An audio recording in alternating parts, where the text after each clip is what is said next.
ጤና ይስጥልን የዳያስፖራ ሚዲያ ኔትወርክ ተከታታዮች በያላችሁበት ሰላም ለሁላችሁ ይሁን። ትዝታ በላቸው ነኝ። ከዳያስፖራ ሚዲያ ኔትወርክ ጋር በመተባበር ዛሬ የምናደርገው ቃለ ምልልስ የአእምሮ ጤና ወይንም ሜንታል ሄልት ላይ ነው።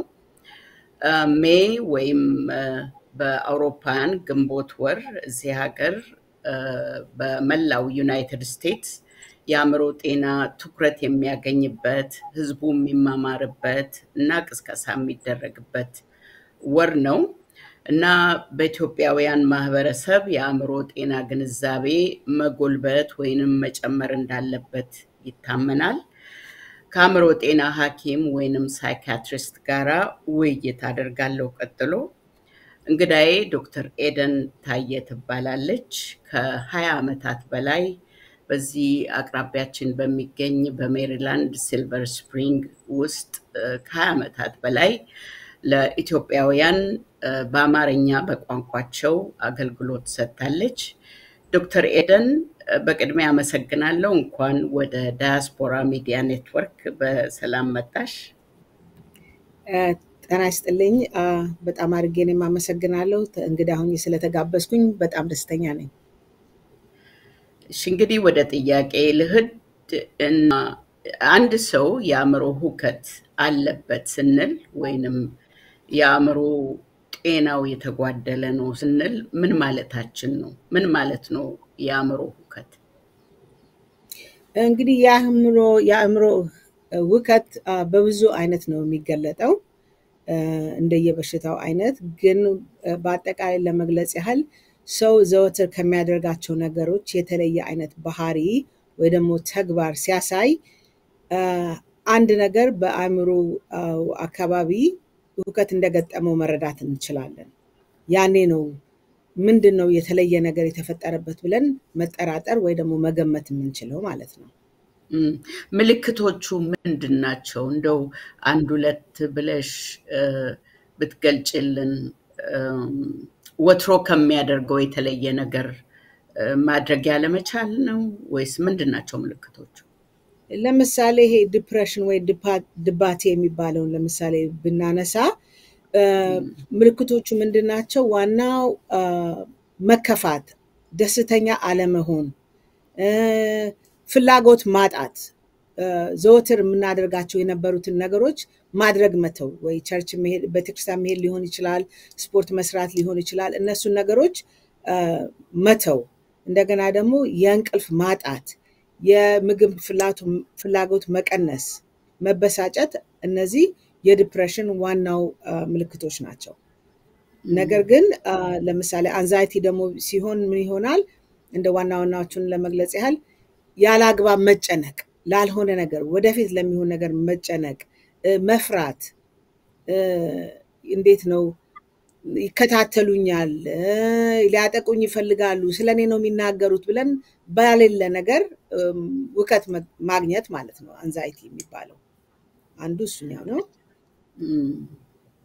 እንግዲህ የሚታወቁት ለምሳሌ እንዳልሽው ድባቴ፣ ባይፖላር ዲስኦርደር፣ ሺዞፍሬኒያ የተባሉ ይጠቀሳሉ።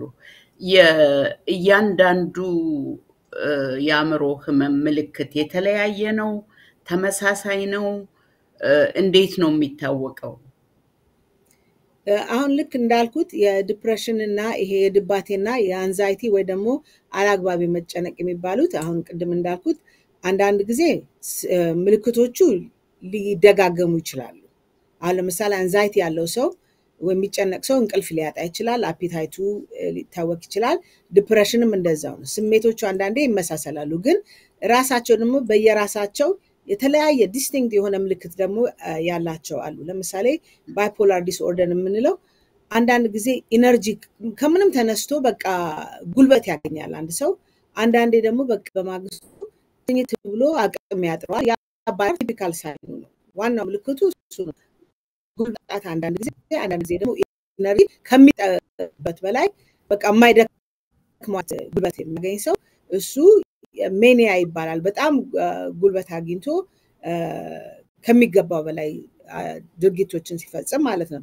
ስኪዞፍሬኒያ ደግሞ የሚባለው በጣም ኃይለኛ ወይም ደግሞ የከፋ በሽታ ነው። ብዙ ጊዜ ሰዎች በሽታው ራሱ እንዳላቸው እንኳን የማያውቁት ይሄ ሃሉሲኔሽን ይባላል። ሃሉሲኔሽን ምንድነው? ድምጽ መስማት፣ እኔ የማልሰማውን ነገር ሰውየው ይሰማል በሽተኛ፣ ወይ ደግሞ እኔ የማይታየኝ ነገር ሲታየው እሱ ደግሞ ስኪዞፍሬኒያ ነው። ዋናው በሽታ እሱ ነው። አንዳንዴ ሰዎች ምን ይላሉ?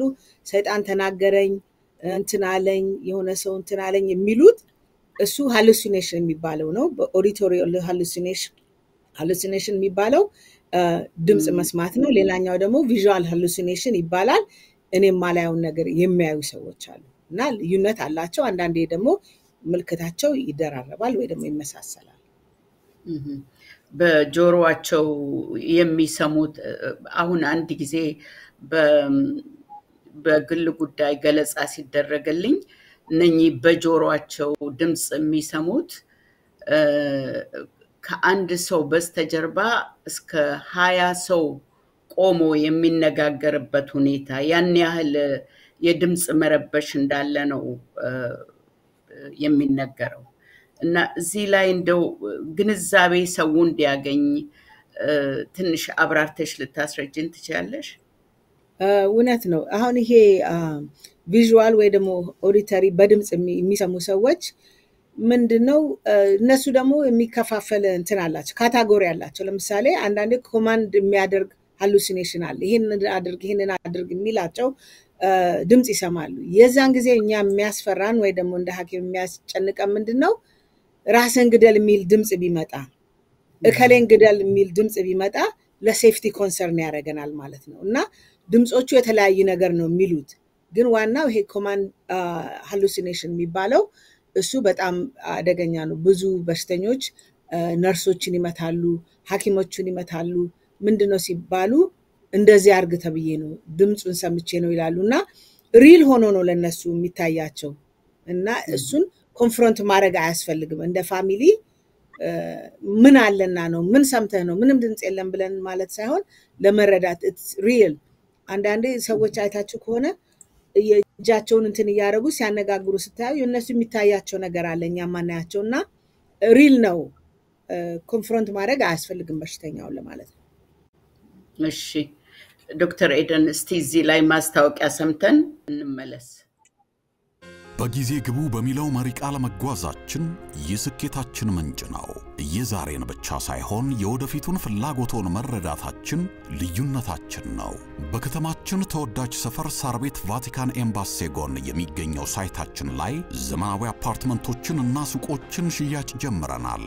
የከተማው ግዙፍ ጂምናዚየምና የህፃናት መጫወቻ ከሀገርኛ እስከ ኤዥያ ምግቦች በአማራጭነት የሚያገኙበት ፉድ ኮርትም የዚሁ ሳይት አካል ነው። ከባለ አንድ መኝታ ጀምሮ የአፓርትመንት አማራጮች አሉን። ለአጭር ጊዜ በሚቆየው የማስታወቂያ ዋጋ ከ350,000 ብር ቅድመ ክፍያ ጀምሮ በሳር ቤት የሱቅ ባለቤት መሆን ይችላሉ። ጀምቦሮ ሪል ስቴት። በጊዜ ግቡ። እሺ ተመልሰናል ተመልካቾቻችን። ከዶክተር ኤደን ታዬ ጋር ስለ ሜንታል ሄልት ወይንም የአእምሮ ጤና ሁከት እየተወያየን ነው። ዶክተር ኤደን ህመሞቹ ደግሞ ጊዜን ወይንም ሁኔታን ጠብቀው አንዳንድ ጊዜ ረገብ እንደሚሉ አንዳንድ ጊዜ ደግሞ እንደሚባባሱ ይነገራልና ይህ እውነት ነው ወይ? እውነት ከሆነስ ምክንያቱ ምንድነው? በጣም ጥሩ ጥያቄ ነው ትዝታ። እውነት ነው። ቮልነራብል የምንሆንበት ጊዜ ወይ ደግሞ ተጠቂ የምንሆንባቸው ጊዜዎች አሉ። ለምሳሌ ፖስትፓርተም ዲፕሬሽን የሚባለው ሴቶች በሚወልዱ ጊዜ የሚገጥማቸው የአእምሮ ሁከት ነው እና እንደተባለውም ሁኔታዎችን ጠብቀው የሚባባሱ ነገሮች አሉ። ምናልባት ችግሩ ቀደም ብሎም ሊኖር ይችላል፣ ግን ያንን አጋጣሚ በመጠቀም የኬሚካል ኢምባላንስ ይኖራል፣ ፊዚካል ቼንጅም ስለሚኖር የዛን ጊዜ ያ ሰው ለበሽታው የበለጠ የተጋለጠ ወይ ደግሞ የበለጠ ዲስፕሌይድ ይሆናል ፕሮብሌሙ ማለት ነው። ሌላው ደግሞ ይሄ ምንድነው የሚባለው ትራውማ የገጠመው ሰው ካለ ለምሳሌ ሌላ ትራውማ በሚያጋጥመው ጊዜ ያንን የበፊቱን ይቀሰቅስበታል ወይም ደግሞ ትሪገር ያደርግበትና በዛ ጊዜ ችግሩ ይባባስበታል። ያ ማለት ምን ማለት ነው?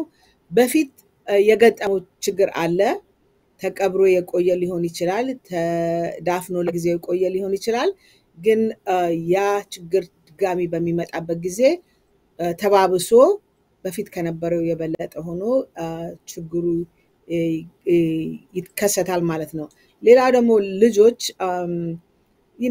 ብሬናቸው ገና ዲቨሎፕ ያደረገ ስለሆነ የአይደንቲቲ ኢሹ አላቸው በዛ ጊዜ ሶሻል ፕሬሸር አለባቸው ፒር ፕሬሸር አለባቸው እና በዛ ጊዜ ደግሞ እንደዛ አይነት ነገር ሊገጥማቸው ይችላል ሌላው ሰዎች በ18 እስከ 25 ባሉት ደግሞ እድሜ ያሉ ሰዎች ደግሞ ብዙ ሪስፖንሲቢሊቲ የሚበዛበት እድሜ ነው ሰዎች ትምህርት ቤት ሄደው ኮሌጅ ዲግሪ የሚያገኙበት ማንነታቸውን የሚለዩበት ጊዜ ስለሆነ ብዙውን ጊዜ በስኩልም በትምህርት ቤት በሪሌሽንሺፕ ሁኔታም የተነሳ ፕሬሸር ስለሚበዛባቸው የዛን ጊዜም ለዚህ አይነት ችግሮች የመጋለጥ እድላቸው ከፍ ያለ ነው በስራ ብዛት በጭንቀት በውጥረት የአእምሮ ሁከት ይከሰታል ማለት ነው ሁሉም ባይሆኑ ደግሞ አንዳንድ ጊዜ የአእምሮ ህሙማን ስቃያቸውን ለማስታገስ ይሁን ወይንም አስቀድሞ ጀምሮ ሊሆንም ይችላል የመጠጥ ወይንም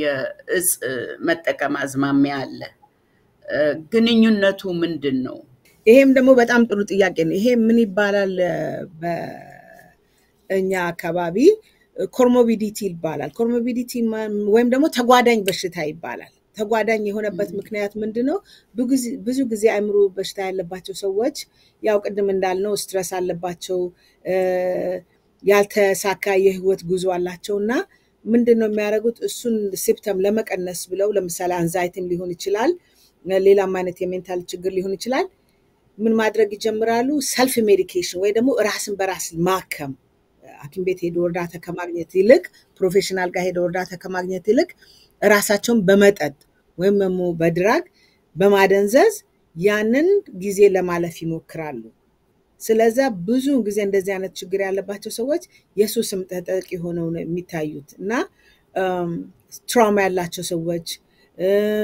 እንደዚህ ደግሞ ችግርን ወይ ደግሞ ፔንን አቮይድ ለማድረግ እንዳይሰማቸው ለማድረግ የሚጠቀሙበት አንዱ ዘዴ ምንድነው ይሄንን የስትሪት ድራግ ወይም ደግሞ በፕሪስክራይብድ ያልሆኑ በሐኪም ወይ ባለሙያ ያልታዘዙ መድኃኒቶችን በመውሰድ ራስን አደንዝዘው በመተኛትና ችግሩን ለመርሳት በመሞከር የሚያደርጉት ዘዴ ነው ብዙውን ጊዜ ሰብስታንስ ዩዝ እና ሜንታል ሄልዝ አብረው የሚሄዱት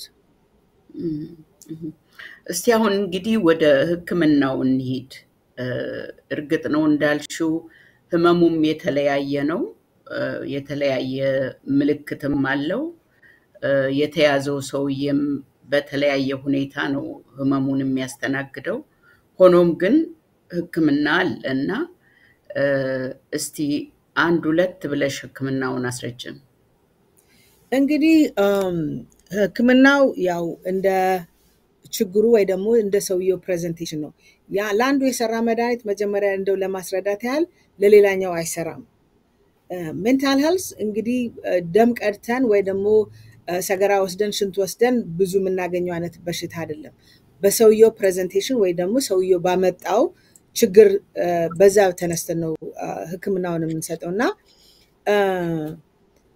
የህክምናው አይነት የተለያየ ነው ቴራፒ ብቻ በማግኘት የሚሻለው ሰው አለ ሌላው ደግሞ ሰው መድኃኒት የምክር አገልግሎት የምክር አገልግሎት ወይ ደግሞ የምክክር ጊዜ ከሐኪም ወይ ከባለሙያ ጋር ማድረግ ማለት ነው ቴራፒ ማለት ሌላው ደግሞ በመድኃኒት በመርፌ ሊሆን ይችላል በኪኒን ሊሆን ይችላል በዛ የሚታገዙበት አይነት አለ ሌላኛው ደግሞ የሁለቱም ደግሞ አይነት እርዳታ የሚያስፈልገው ሰው አለ የምክክሩም የመድኃኒቱም ምክክሩ እንግዲህ እንደ ሰውየው ችግር በየሳምንቱ ሊሆን ይችላል በሳምንቱ ሁለቴ ሊሆን ይችላል እንግዲህ እንደ ክፋቱ እንደ ህመሙ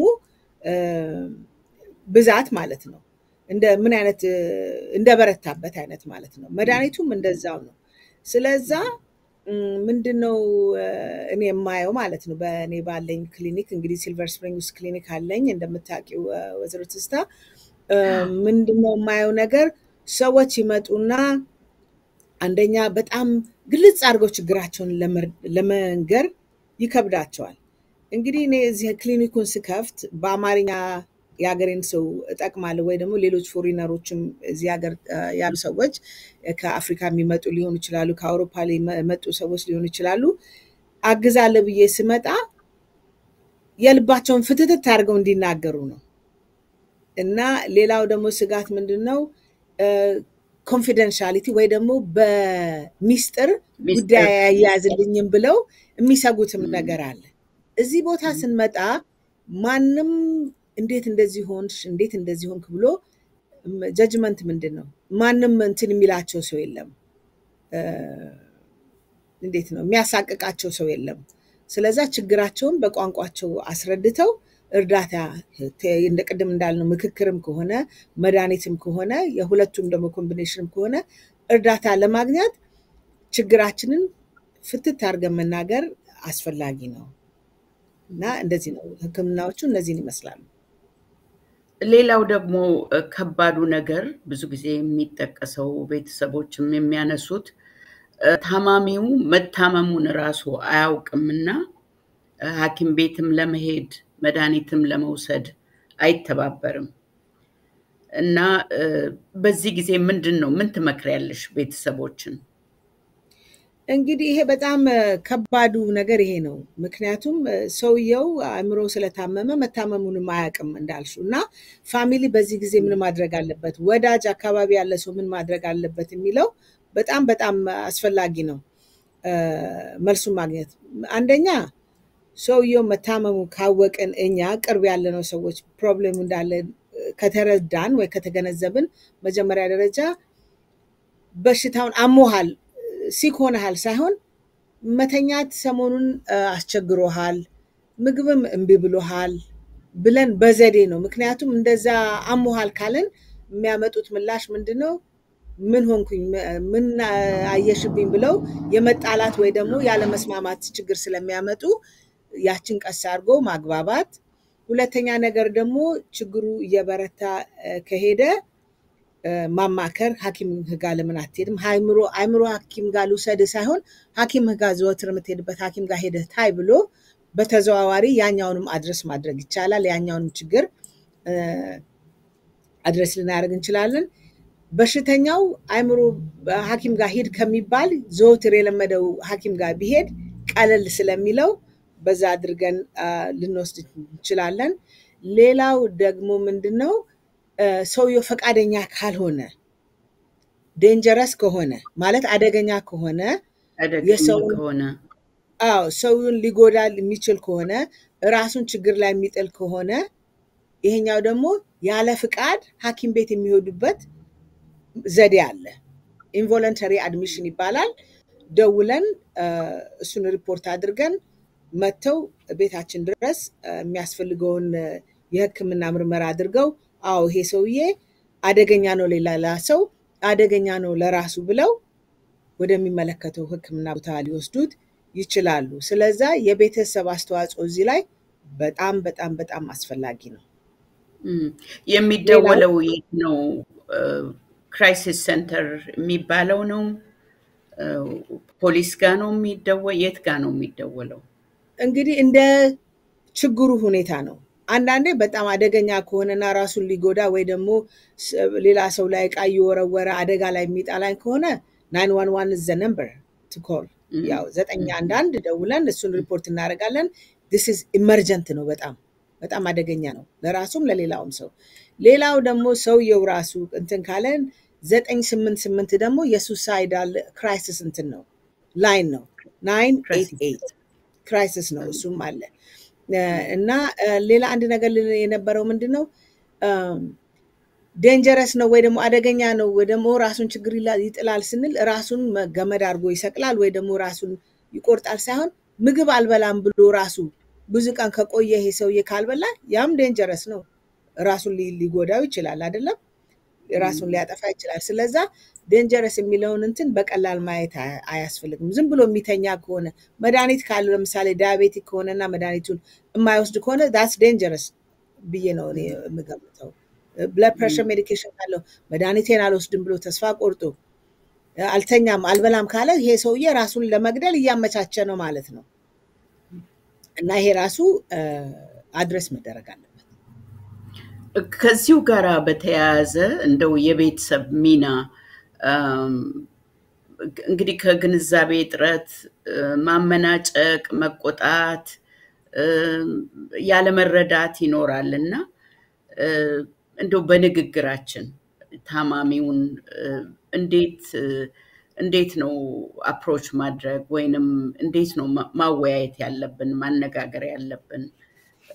ጠቀስ አድርገሽዋል ቀደም ብሎ በዘዴ ወደ ሐኪም ቤት መውሰድ ጠቃሚ እንደሆነ እንዲሁ ለዕለታዊ ኑሮም ቢሆን ምክንያቱም አብሮ ሲኖሩ ደግሞ ከባድ ነው ለሚያግዘው ቤተሰብም ከባድ ነው ምክንያቱም ያ ሰው አእምሮውን ስላጣ ስለ ቤት ጽዳት ወይንም ስለ ስነ ስርዓታዊ ስለሆኑ ጉዳዮች ላይገነዘብ ይችላልና ምን መሆን አለበት የምንግባባበት ዘዴ ከዚህ ሰው ጋር ከታማሚው ጋር?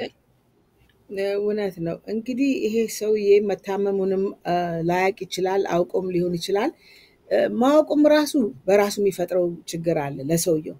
ድሮ የልጆቹን ስፖርት ፕራክቲስ ይወስድ ከነበረ ገንዘቡን አስተካክሎ ቢል ይከፍል የነበረ ከሆነ አሁን ሪስፖንሲቢሊቲውን አለመወጣቱ ራሱ ሌላ የሚፈጥርበት ጫና አለ። ይቺ ሴት ደግሞ ሚስትም ሆነች እህትም ሆነች ልጆችም ሆኑ ያ ድሮ የለመዱት ነገር ሲቀርባቸው ድሮ የሱን ፓርት የሚሰራው የነበረው ሲቀር ችግር ይፈጥራል ፋሚሊ ላይ። ድሮ ይሄን ታረግ ነበር አሁን አታደርግም፣ ልጆቹን ፕራክቲስ ትወስድ ነበር አሁን አታወስድም፣ ያ ሁሉ ችግር ይመጣል። ግን ይሄ ሰውዬ ወዶ ወይ ደግሞ መርጦ ሳይሆን ችግር ገጥሞት እንደሆነ መረዳት ያስፈልገናል። በደናው ጊዜማ ሲያደርግ ነበር፣ አሁን ከአቅሙ በላይ የሆነ ነገር ገጥሞታል፣ መታገዝ አለበት። እና እኛ ክሎዝ የሆን ፋሚሊ ሜምበሮች ሚስትም ሆነ ባልም ሆነ ችግሩን ተደርተን በማለሳለስ ነው ይሄ ነገር የሚሆነው። በጉልበት ወይ ደግሞ በኃይል በስድብ በማመናጨቅ እርዳታ ስለማይገኝ ችግሩ ምን ነው ምን ገጠመ ወንድሜ ወይ ደግሞ ምን ገጠመሽ እህቴ ብሎ ቀስ ብሎ ሁኔታውን መረዳት። ያን ከተረዳን በኋላ ደግሞ እንዴት ነው በዘዴ ቅድም እንዳልኩት ሐኪም ቤት በመውሰድም ሆነ ምግብም አልበላም ካለ ወይ አብሮ በማባላትም ሆነ ፌቨሬት ምግብ የሚወደው ምግብ ካለ እሱን በመስራትም ሆነ ምግቦችን በመቀያየር ሆነ መድኃኒቶችን የሚወስድበት ምክንያት ምን እንደሆነ ራሽናላይዝም ባያረግ ሰውየው ባይረዳም አስፈላጊ መሆኑን በማስረዳት ቀስ ብሎ በዘዴ ድብድብ ሳይፈጠር ልጆች ደግሞ ካሉ ይሄን ችግር ደግሞ ዊትነስ እንዳያረጉ ችግር እንዳይፈጥርባቸው እነሱም አንዳንዴ ሲያድጉ ደግሞ ይሄንን አይተው ካደጉ እነሱም ላይ የሚፈጥረው ችግር ስላለ በብልሃትና በዘዴ ፋሚሊ ማገዝ መቻል አለበት። አመሰግናለሁ ዶክተር ኤደን። እዚህ ጋር ቆም ብለን አሁንም ማስታወቂያ እንስማ፣ ተመልሰን እንመጣለን ተመልካቾቻችን። በጊዜ ግቡ በሚለው መሪ ቃል መጓዛችን የስኬታችን ምንጭ ነው። የዛሬን ብቻ ሳይሆን የወደፊቱን ፍላጎቶን መረዳታችን ልዩነታችን ነው። በከተማችን ተወዳጅ ሰፈር ሳር ቤት ቫቲካን ኤምባሲ ጎን የሚገኘው ሳይታችን ላይ ዘመናዊ አፓርትመንቶችን እና ሱቆችን ሽያጭ ጀምረናል። የከተማው ግዙፍ ጂምናዚየምና የህፃናት መጫወቻ ከሀገርኛ እስከ ኤዥያ ምግቦች በአማራጭነት የሚያገኙበት ፉድ ኮርትም የዚሁ ሳይት አካል ነው። ከባለ አንድ መኝታ ጀምሮ የአፓርትመንት አማራጮች አሉን። ለአጭር ጊዜ በሚቆየው የማስታወቂያ ዋጋ ከ350,000 ብር ቅድመ ክፍያ ጀምሮ በሳር ቤት የሱቅ ባለቤትም መሆን ይችላሉ። ጀምቦሮ ሪል ስቴት። በጊዜ ግቡ። እሺ ተመልካቾቻችን ተመልሰን መጥተናል። ወደ ቀጣዩ ጥያቄ እሄዳለሁ ዶክተር ኤደን። እንግዲህ እዚህ መሃል ሲልቨር ስፕሪንግ ለ20 ዓመታት ማህበረሰቡን ስታገለግይ በአጠቃላይ የማህበረሰባችን ግንዛቤ ምን ይመስላል ስታዩ የአእምሮ ጤናን በተመለከተ? እንግዲህ ይሄንን በደንብ ለማስረዳት ያህል በ20 ዓመት ህክምና ሙያ ቆይቻለሁ፣ ግን ይሄንን ክሊኒክ ከከፈትኩት 2 ዓመት አድርጓል። የሚገርመው ነገር በዚህ በ2 ዓመት ውስጥ ከ250 በላይ በሽተኞች አሉኝ። እንግዲህ ምናልባት 50ዎቹ የሌላ ሀገር ዜጎች ቢሆኑ 100 ያህሎቹ የኛ ሀገር ሰዎች ናቸው። እና የማየው ነገር በብዛት ምንድነው በጣም ብዙ ሰው በዲፕሬሽን ይጠቃል። ይሄ በድባቴ እንደገና ደግሞ ባልሆነ ነገር መጨነቅ። እንግዲህ አንዛይቲ ወይ ደግሞ ጭንቀት የሚባለው በሽታ ምንድነው? ጭንቀት አሁን ለምሳሌ በቀላሉ ለማስረዳት አንድ ሰው ሊዳር ሲል የሚጨንቀው ጭንቀት አለ። እንዴት ይሆናል ሰርጌ? ሰው ጠግቦ ይበላል ወይ? ካሜራው ይስተካከላል ወይ? ይሄ ጭንቀት ነው። ግን ጭንቀት ችግር የሚሆነው ምንድነው? የዕለት ኑሯችን ላይ ውከት ሲያመጣ ነው። መተኛት ሲያቅተን ላይፋችንን የስራችን በስነ ስርዓት ሄደን መስራት ሳንችል ስንቀር ያኛው ነው ችግር የሚሆነው ማለት ነው። ዲፕሬሽንም ምንድነው? ቅድም እንዳልነው የምናደርጋቸውን ነገሮች ትተን ሁልጊዜ የምንወዳቸውን ነገሮች አለማድረግ ነው። እና ብዙውን ጊዜ የማያቸው ችግሮች እነዚህ ድባቴና ጭንቀት የሚባለውን ነገር ነው የማየው በኮሚኒቲያችን። እና እነሱም ደግሞ ሲታሰብ በእርግጥም ያሉ ነገሮች ናቸው። ከዕለት ዕለት ቢሉ ያስጨንቃል። ይሄ በየጊዜው የሚከፈለው አሁን ደግሞ በዚህ በኒው አድሚኒስትሬሽን እንደምታዩ የኢሚግሬሽን ጉዳይ አለ። እሱ ደግሞ ሌላኛው ችግር ነው። አሁን እኔ ጋር የሚመጡ አሉ። እንደዚህ አድርገሽ ጻፊልን ደብዳቤ፣ እንደዚህ እየተጨነቅን ነው፣ ከተባረርን ልጆችን እንዴት ይሆናል፣ ሚስቴ እንዴት ትሆናለች እኔ ከሄድኩኝ። በጣም ብዙ የሚያስጨናንቁ ነገሮች አሉ። ግን እነዚህ ሁሉ ዘዴ አላቸው። አንደኛ ፕሮፌሽናል ጋር መጥቶ አሁን እኔም ጋርም ሆነ ሌላም ሐኪም ጋር ሄዶ መታየት አስፈላጊ ነው። ከዚህ ቀደምም በሌላ ኢንተርቪው ነግሬያለሁ። ብሬናችን እንደሌላው ኦርጋናችን ሕክምና ያስፈልገዋል። እንደገና ለዚህም እኮ ነው ሄድ የተባለ። ሄድ እኮ ዋና ማለት ነው አይደለ? ይሄ ሄዳችን ልክ ካልሆነ ሌላው ነገር እኮ ፈንክሽን አያደርግም። እና ብዙ የማያቸው ችግሮች ዲፕሬሽን እና አንዛይቲ ናቸው። ስኪዞፍሬኒያም ይሄ ደግሞ ድምፅ መስማትና ማየትም ደግሞ ሌላኛው በሽታ ብዙ የማየውም እሱን ነው። እና በጣም ያሳዝናል። ግን እርዳታ አለ። ኑና ታከሙ። ሌላው በዚህ አጋጣሚ ሳልገልጽም አላልፈው ነገር ምንድነው? የአእምሮ በሽታ ዝም ብሎ ኪኒን ብቻ ሰጥቶ መሄድ አይደለም። ባህሉን፣ ካልቸራችንን፣ ቋንቋውን የሚያውቅ ሰው ጋር መሄድ ያስፈልገናል። ምክንያቱም አንድ ሰው ዲፕረስድ ሆንኩኝ ብዬ ከባሌ ጋር ተጣላሁ ብዬ አሁን ፈረንጅ ጋር ብሄድ ወይ ደግሞ የዚህ ሀገር ሰው ጋር ብሄድ ካልተስማማሽ ተለያያ ታዲያ ምን ያስቀምጥሻል አይነት ነገር ነው የሚለኝ ብዬ የማስበው። እዚህ ግን ካልቸራችን አለ፣ ቤተሰብ ኢንቮልቭ ያደርጋል፣ ልጆች አሉ፣ ካልቸር አለ፣ የቸርቹ ነገር አለና በተቻለ መጠን ቋንቋችሁን ባህላችሁን የሚረዳ ሰው ጋር ሄዳችሁ ብትታከሙ የበለጠ ልትረዱ ትችላላችሁ ብዬ አስባለሁ። ዶክተር ኤደን እንግዲህ የባህል ነገር ካነሳሽ ዘንዳ አጠቃላይ የአእምሮ ህመም በእኛ ባህል አሉታዊ ገጽታ አለው። ኢመንፈሳዊ የሆነ ሰይጣን ጋራ የተያያዘ ወይንም ደግሞ ከመተት ጋራ እንደዚህ ስለሆነ ለቤተሰብ ሕክምና ለማግኘት ሀፍረቱ ምክንያቱ እሱ ነው የሚባለው አንድ የሚጠቀሰው። አንቺ ልታብራሪልን ትችያለሽ?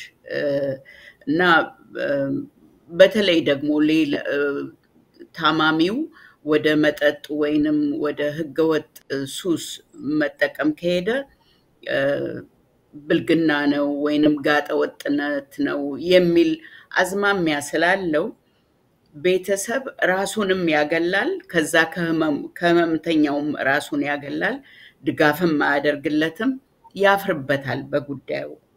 እና እስቲ በዚህ ላይ ማብራሪያ ስጭን፣ ምክርም አክለሽ አስረጅን። እሺ፣ አሁን ለምሳሌ ይሄ ኦቲዝም የሚባለው በሽታ እንግዲህ በጣም በኮሚኒቲያችን ብዙ ልጆች እያጋጠማቸው ነው። እና አንዳንድ እነዚህ ሰለጠኑ የሚባሉ ቤተሰቦች ችግሩ እንዳሉ አምነው ወደ ሕክምናም ያመጣሉ። ምንድነው ይሄ ቸርችም ሄደው መጸለይም ካለባቸው ጸበልም፣ ሕክምናውና እንትኑ እኮ አይጣረስም። ሁለቱንም ማድረግ ይቻላል። በእኔ ኦፒኒየን፣ የኔ አመለካከት ምንም የሚያመጣው ውከት የለም። ማጸለይም ጥሩ ነው፣ ጸበል መጠጣትም ጥሩ ነው፣ መጠመቅም ጥሩ ነው። ግን አንዳንድ ቤተሰቦች አሁን ኦቲስቲክ የሆኑ ልጆች ያላቸው ሰዎች ልጆቹን ወደ ሕክምና ያመጧቸው ቢነገራቸውም እንኳን ተቀብለው አሁን ልጅ እርዳታ ያስፈልገዋል ብለው አያመጧቸውም። አንዳንድ በሽታዎች ደግሞ በጊዜ እርዳታ ሲያገኙና ከቆየ በኋላ እርዳታ ሲያገኙ ውጤታቸው አንድ አይነት አይደለም። ስንጠራጠር እንደው በጣምም እንኳን የተረጋገጠም እርዳታ ወይ ደግሞ የተረጋገጠም እንኳን ምርመራ አግኝተው ልጅሽ ይሄ ያለውም ባይባሉ ከተጠራጠሩ መናገር ካልቻለ በጊዜው ማድረግ ያለባቸው ኢትስ ኦኬ ሄደን ብንሳሳት ይሻላል ሐኪም ጋር ወስደን አለው የለውም ተብሎ ውጤቱን ይዞ መምጣት ይሻላል ዝም ብሎ ቆይቶ አፉን ይፈታል በቤተሰባችን ቀስ ብሎ ነው አፍ የሚፈቱት እኔ እንደዚህ ስላጋጠመኝ ማለት ነው የባሌ ቤተሰቦች በጣም ቆይተው ነው አፍ የሚፈቱት ያለችኝ ሴት አለች ግን አፍ መፍታቱ ብቻ ሳይሆን ሌሎችም ሳይኖች ነበሯት ልጅቷ እና ህክምና ቦታ ሄደን ማድረግ አስፈላጊ ነው ጸበሉን ቦታ ሄዶ ቄስን ማማክሮ ማጸለይም ጸበል መጠመቅም ምንም ችግር የለውም ግን ህክምና ቦታ በጊዜ መሄድ አስፈላጊ ነው የኔ ምክር ወይዘሮ ትዝታ ስለ ስቲግማውስ አሁን ለምሳሌ ራሱ በሽተኛውን ስለማግለል ስለመደበቅ እሱ እንግዲህ እንደ ህብረተሰብ መማር አለብን ስለዚህ ነገር ሰውየው ራሱን የሚያገለው ለምንድን ነው ሌሎቹ በማህበረሰቡ ያሉ ሰዎች ተቀባይነት ስለማይሰጡት ነው ይሄ አብዷል ይሄ አስተሳሰቡ ልክ አይደለም ይሄ ወፈፌ ነው የምንጠቀምባቸው በጣም በጣም ኃይለኛ የሆኑ ቃላቶች አሉ ለሰው ስሜት ቃል ምን ይባላል ምላስ አጥንት የለውም ግን አጥንት ይሰብራል ይባላል አይደለ እና በጣም መጠንቀቅ አለብን የምንላቸው ነገሮች ቃላት መምረጥ ያስፈልጋናል በጣም ሰውን እንጎዳለን ስለዚህ ያመመው ሰው ቢሆን እርዳታ የሚያስፈልገው ከሆነ ማገዝ ያለበለዛ ግን ማቀፍና መውደድ መንከባከብ ነው የሚያስፈልገው ለተጎዳ ሰው እንጂ እንደዚህ አይነት ቃላቶች መወርወር ማግለል ሰውየውን አይሶሌት ማድረግ ሰውየውን ችግሩ እንዲበረታታበት ያደርገዋል እንጂ እገዛ እንዲያደርግ አያግዘውም ስለዛ ሰውየው ምን ያደርጋል አሁን ቅድም አንድ ሰው መጥቶ ነበር ምን አለኝ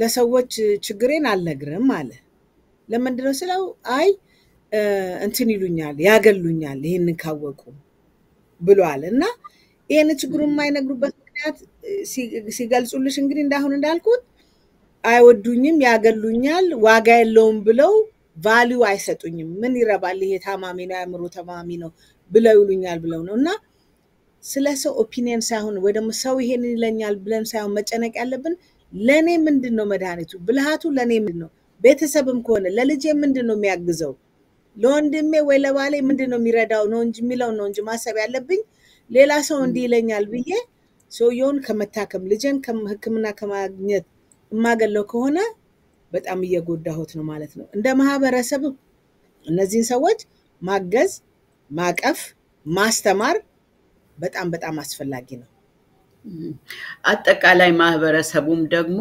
የአእምሮ ህመምን ወይንም የአእምሮ ሁከትን እንደማንኛውም ለምሳሌ እንደ ካንሰር ታማሚ ወይንም እንደ ሌላ አይነት እንደታመመ ሰው ተቀብሎ ተገንዝቦ እንክብካቤውንም ሀዘኔታውንም ሀዘኔታ እንኳን ያስፈልግም እንክብካቤ የሚደረግለት ከሆነ ማድረግ እንጂ ማግለል አይገባም አይደለም እንዴ እውነት ነው ማግለል በጣም ሁኔታውን ያባብሰዋል እንጂ አያሻሽለውም ወይ ደግሞ ሰውየው እንዲሻለው አያግዘውም ስለዛ እንደ ማህበረሰብ በቸርችም አሁን በየቤተክርስቲያኑም ይሄ ነገር እንደ ትምህርት መሰጠት አለበት ብዬ አስባለሁ እኔ ራሴ ፈቃደኛ ነኝ ሰው እድል ቢሰጠኝ የሆነ ቤተክርስቲያን ሄጄ አሁን ለምሳሌ ቅዳሜ ዕለት የሆነ ነገ እሁድ አንድ ቤተክርስቲያን ስለዚህ ሜንታል ሄልዝን በተመለከተ ትምህርት ሰጣለሁ እድሉን ባገኝ ፈቃደኛ ነኝ እውነቴን ነው የምለው ምክንያቱም አንደኛ ሲልቨር ስፕሪንግ መጥቼ የከፈትኩበት ምክንያት